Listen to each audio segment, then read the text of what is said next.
Hi everyone, welcome to the landscape here at Strawbery Banke Museum.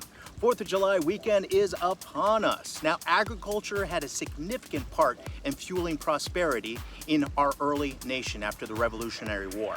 While early Americans were still locked in and dependent on the colonial market economy, American merchants and farmers began establishing more independence with their developing access to agricultural innovation, natural resources, and the creation of new plant varieties. Developing agriculture in our early nation began to add more independence for localized commerce while giving the nation more of a competitive seat at the table for international trade. Native strawberries developed certainly over the years as breeders and merchants were working together, including a strawberry seen here, Keen seedling, developed in 1806 on July 3rd. Here's Marshall strawberry out of Massachusetts.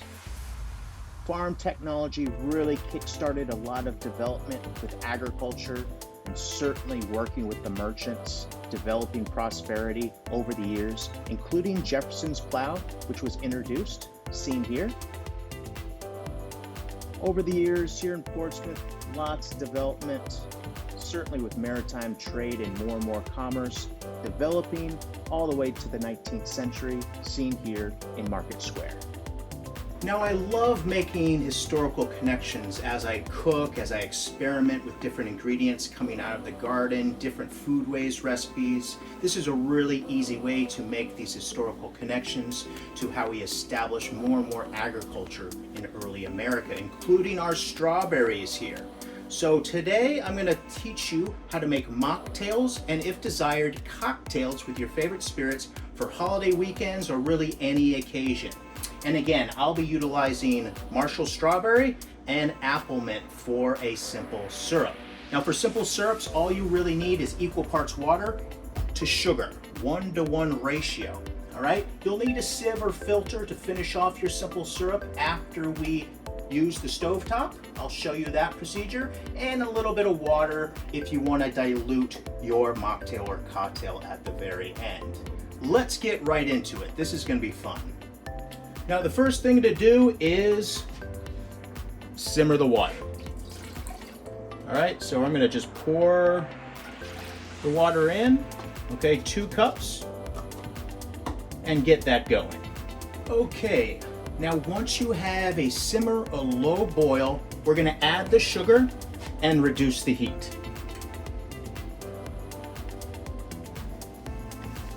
You're going to want to stir up to, certainly, so we don't burn that sugar, hence reducing the heat slightly. So bring to boil, add sugar, reduce to simmer. So what we want to do is just make sure the sugar dissolves. So you're going to want to wait just a few minutes until the sugar kind of disappears, dissolves within that water. You can actually see most of that has already dissolved. Almost ready to add our flavor. So once your sugar is fully dissolved, we're actually going to turn off the heat, muddle our ingredients. That gets the oils and sugars out. And then for leaves, you really want to tear things up and maybe even crunch and really muddle, okay? Otherwise, you won't get a lot of those flavors out, all right? I'm not sure if we need all of this mint, okay? So heat is off, and you're gonna wanna actually remove it from the heat, even better than turning off the heat, because we certainly don't wanna burn our ingredients, okay? And then everything goes in, all right? Okay, so now we have those strawberries and the mint in that dissolved sugar in the water, okay? Now basically you're gonna allow this to seep, okay, in to that very simple syrup, off the heat, all right?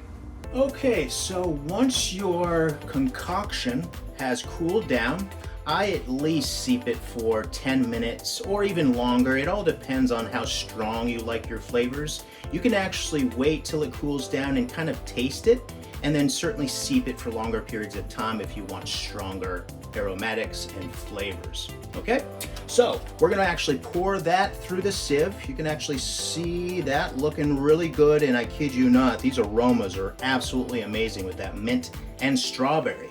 So this is going through our filter or sieve right into the mason jar. Okay, just pour slowly if you're working with coarse material. Okay, we'll let that drain a little bit, but look at that amazing color. Just awesome. All right, look at that beautiful color. Just amazing how strawberries impart that awesome rose color. And you're gonna wanna cool your simple syrup in the fridge, okay? So that's one mason jar batch.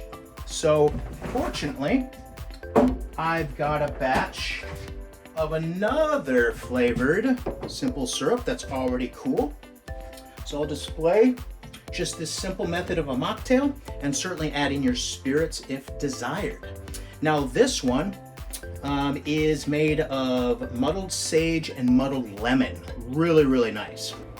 So grab a glass. Unfortunately, I don't have any ice, otherwise I'd be pouring over ice on a warm summer day like this. I'm just gonna make a simple mocktail, all right? So, I wish I had ice again.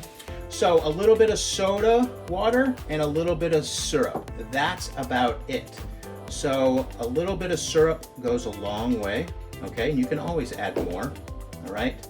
And soda on top, all right? And I usually kind of experiment with the ratios. But again, if you're making a cocktail with spirits, add your spirit 1/3, a little bit of simple syrup, and then finish things off with a soda. Happy holiday weekend, everyone. This is Strawbery Banke.